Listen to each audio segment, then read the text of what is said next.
The crisp autumn morning in Manhattan felt particularly sharp as I made my way through the crowded streets toward our office building. At 28, I had already achieved what my parents had always pushed me toward: a senior position at a leading tech firm, a comfortable salary, and the supposed security that came with it. Yet, as I stood in the elevator, watching the floor numbers climb, I couldn't shake off the familiar weight of expectations that had been my constant companion since childhood. My earliest memories were always tinged with the same theme. Excellence was not just expected, it was demanded. While my sister Vivian played with dolls, I was drilling multiplication tables. Now, 20 years later, I found myself still dancing to the same tune. "Kate, hold the elevator. You're early today, again." Monica Chen, my best friend since college and now our HR manager, rushed in just before the doors closed. "Had to finish some reports before the mortgage payment goes out." "Still paying for your parents' house? You know, most people our age are saving for their own homes, not buying them for others." "They spent everything on my education, Mon. What choice do I have?" "You always say that. But what about Vivian? They didn't spend a dime on her education, and now she's living her best life as a part-time stylist." The truth in Monica's words stung. My sister had dropped out of community college after one semester, declaring it wasn't her thing. Yet our parents had merely shrugged it off. The memory of my dad's words from that time still echoed in my mind. "Vivian is just finding herself." "You were always the responsible one, Catherine." "Morning, Kate. Those quarterly reports keeping you up late again?" James Taylor from marketing appeared beside my desk, his genuine concern evident in his warm brown eyes. Unlike most people at the office, he seemed to see past my carefully constructed professional facade. Just the usual juggling act. Speaking of which, I should get back to it. I turned back to my computer, trying to ignore both James' lingering presence and Monica's knowing smirk. My phone buzzed with another message from my mom. "Don't forget the extra mortgage payment this month, sweetheart. Your father and I are so proud of how responsible you've become." The years of supporting my parents while trying to build my own life had become a delicate balancing act. Each month, I would transfer not just the regular mortgage payment, but extra to pay it off early. Or so I thought. As I scrolled through another stack of work emails, my mind wandered back to 3 years ago, when this all began. "You should be thinking about buying a house now, Catherine," my father had said over Sunday dinner. "Not for yourself, of course. That would be selfish. Your mother and I need stability in our retirement." The memory made my stomach clench. I had been barely settling into my career, still sharing an apartment with Monica to save money. "Catherine, do you have a moment? I'd like to discuss your team's performance this quarter." Linda Parker's voice snapped me back to the present. My boss stood at my office door, tablet in hand. The next few hours passed in a blur of meetings and presentations. By late afternoon, I was finally catching my breath when my phone lit up with a text from Vivian. "Hey sis, when are you visiting Mom and Dad next? I have amazing news." I stared at the message, feeling the familiar mix of love and resentment that my sister always stirred in me. The last time Vivian had amazing news, she'd announced her whirlwind marriage to David, a real estate agent she'd known for 3 months. "Probably this weekend. Everything okay?" "Perfect. David and I will be there too. You're going to be so excited." "Dinner plans tonight? You look like you could use a break from that screen." James' voice pulled me from my thoughts. He leaned against my office door frame, his casual confidence both irritating and appealing. "Rain check? I need to review these mortgage statements before the weekend. One day you'll have to tell me the full story about this house situation." If only he knew. But how could I explain that at 28, I was essentially supporting 2 households, my own modest rental, and my parents' mortgage, all because of an obligation I couldn't seem to shake. That Friday evening, I decided to drive to my parents' house. The autumn sunset painted Brooklyn streets in shades of gold and red as I made my way through familiar neighborhoods.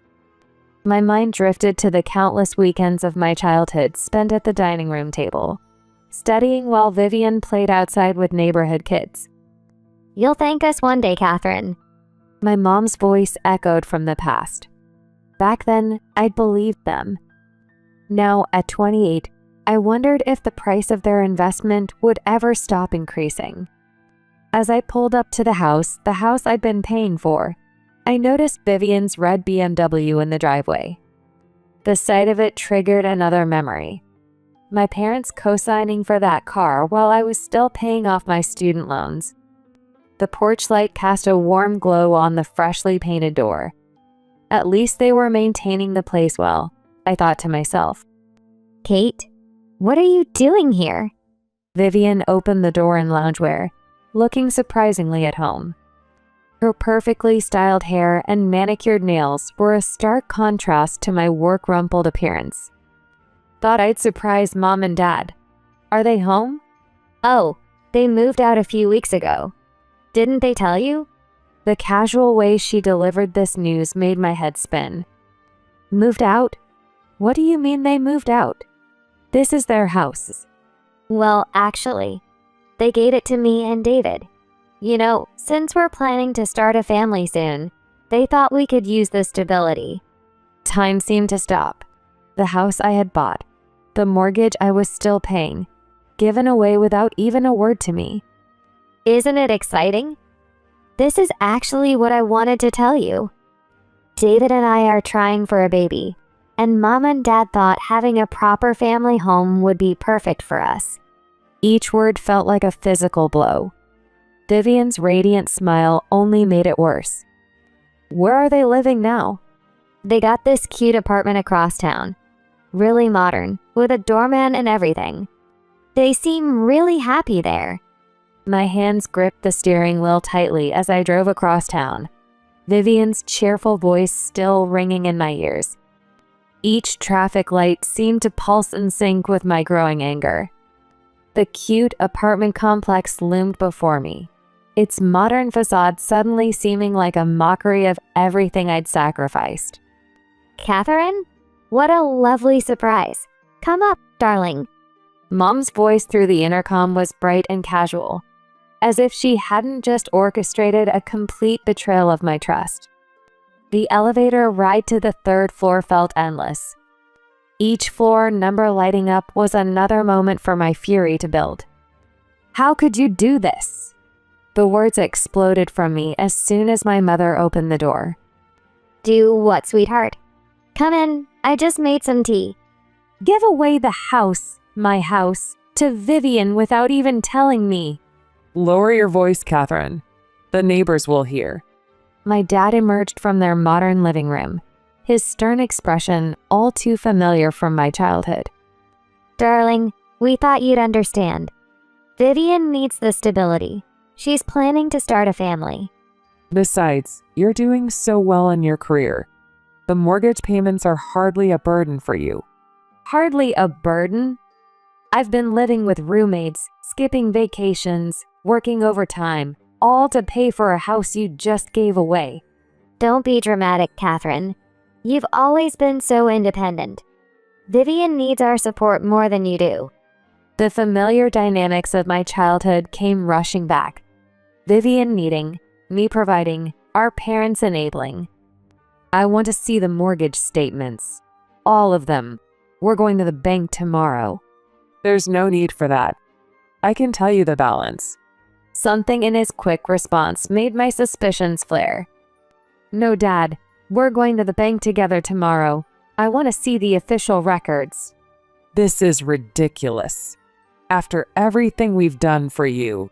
Everything you've done for me? You mean the education you never stop reminding me about? We spend every penny of our savings on your education. Look where it got you. A prestigious job, a great salary. And I've been paying you back. The mortgage payments are more than double what you spend on my education." The next morning at the bank, my worst fears were confirmed. The extra payments I'd been making, supposedly to pay off the mortgage early, had never reached the bank account. Where is the extra money I've been sending? I've been paying almost 1.5 times the monthly payment. Well, we needed that money for rent and living expenses. The world seemed to tilt on its axis.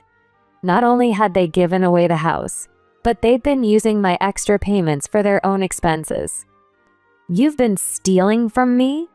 Don't be dramatic. We're family. Besides, with your salary, you can afford it. Something inside me snapped. Years of guilt, obligation, and resentment crystallized into perfect clarity. No more. I'm done. I left the bank, my father's protests fading behind me. The betrayal felt physical, like a weight pressing on my chest. "They did what?" "Kate, this is beyond toxic. It's criminal."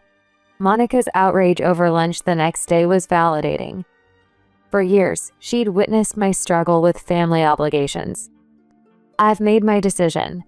I'm stopping the payments." What will happen to your credit score? The house is in your name, right? Actually, it's in Dad's name. I made sure of that when I bought it. Probably the only smart decision I made in this whole mess. "Everything okay? You seem distracted today." James caught me staring blankly at my computer screen later that afternoon. "Just family drama. Nothing new." "Want to talk about it over dinner?" No pressure, but sometimes an outside perspective helps. For the first time in days, I felt a genuine smile form. "You know what? Yes, I'd like that." Over dinner that evening, I found myself telling James everything about the house, the payments, the years of manipulation. "Kate, they've been using you as their personal bank. You need to stop this cycle." "I already did. I'm not making any more payments."